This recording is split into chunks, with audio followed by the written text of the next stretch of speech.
Hi, this is Kim Cullen. I'm a personal injury attorney in Winter Park, Florida, and I have here with me today Frank Itzen.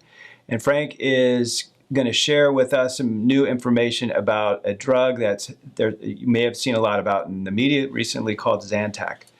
So Frank, tell us a little bit about why is Zantac in the news these days? What's your involvement with it? Just kind of give us the background. So I have done multi-district litigations, which were basically suing pharmaceutical companies for producing bad drugs. Okay. And believe it or not, the pharmaceutical industry will go out there and get approved by the FDA, many times knowing that things are wrong with the drugs, and that's acceptable to them because they just pay them at the end. I'm not trying to be cynical, but that's out there. Right. Zantac came out, and there was a pharmaceutical industry think tank that basically found that if this drug was stored in heat, it created NDMA, which is a cancer-causing substance. Wow.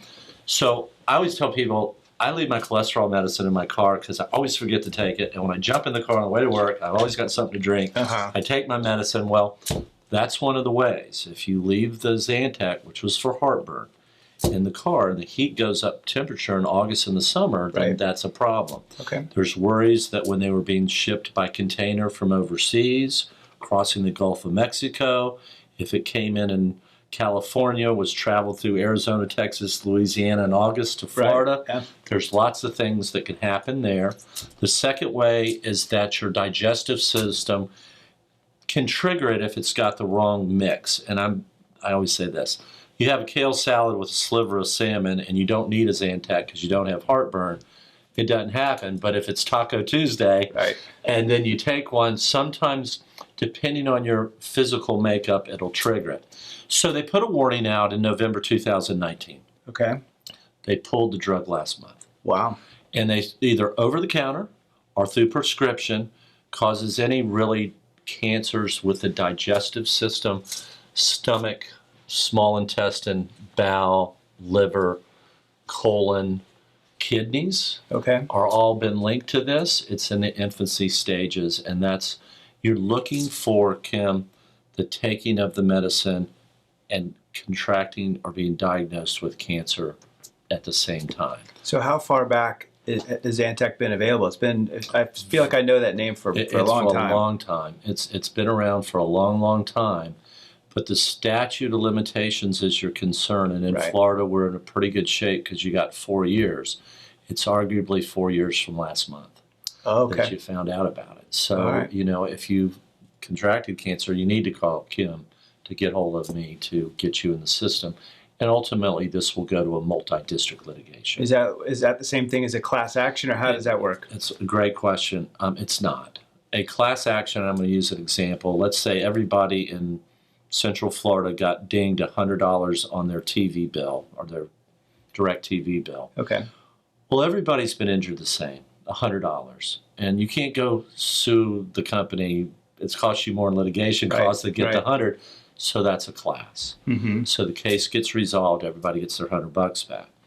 Multi-district litigation is that they're all lumped together for discovery purposes and to move the case along. But at the end, the values differ.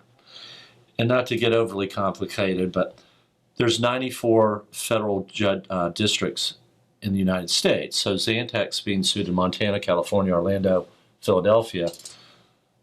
The federal JMPL, the Joint Panel of Multi-District Litigation, will send them all to the Southern District of Florida. Okay. So all the cases are in Miami. Gotcha. They quickly pick bellwethers. So the defense has 4 cases, obviously best for the pharmaceutical company. 4 for the plaintiff, obviously good for the plaintiff, and they start trying jury trials. Okay. And they might get a 0 on one and $100 million on another. Eventually, the 2 parties reach an agreement, and the case is settled. But each person, I'm making this up, someone with a death claim that has a $1 million case is someone that just had a lighter issue and resolved it, you know, and I'm not trying to be ugly, but it depends on the severity of the injury. Gotcha. And what happened with cancer. And so the people who you were looking at for cases right now would be those people who have been diagnosed with some kind of cancer that they think is related to the Zantac. They contracted some intestinal tract cancer Gotcha. while they were taking Zantac. Are there any other symptoms or medical problems that have been related to Zantac that you'd be interested in looking at for a case? I know. Okay. No, it is strictly the cancer. cancers. Okay. Right. And in the ones that took it through prescription, I think, have a better claim because we can go to Walgreens, Publix, CVS, get the prescription records, and you started taking it in January 2018 and were diagnosed with intestinal cancer in September 2000, that links the dots up. And that's what I think that they need to be most aware of. Gotcha. Okay. Anything else? No, really, it's a pretty straightforward. It's really early in the litigation. You're just, you'll start seeing TV commercials. These big factories up in New York want to do it, and that's why we've got a system here in Winter Park I think can work a lot better for them. Awesome.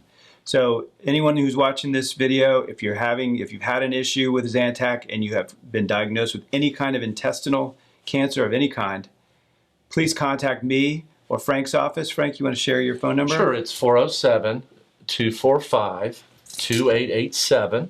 And mention that you saw me with Kim, and we'll get you started.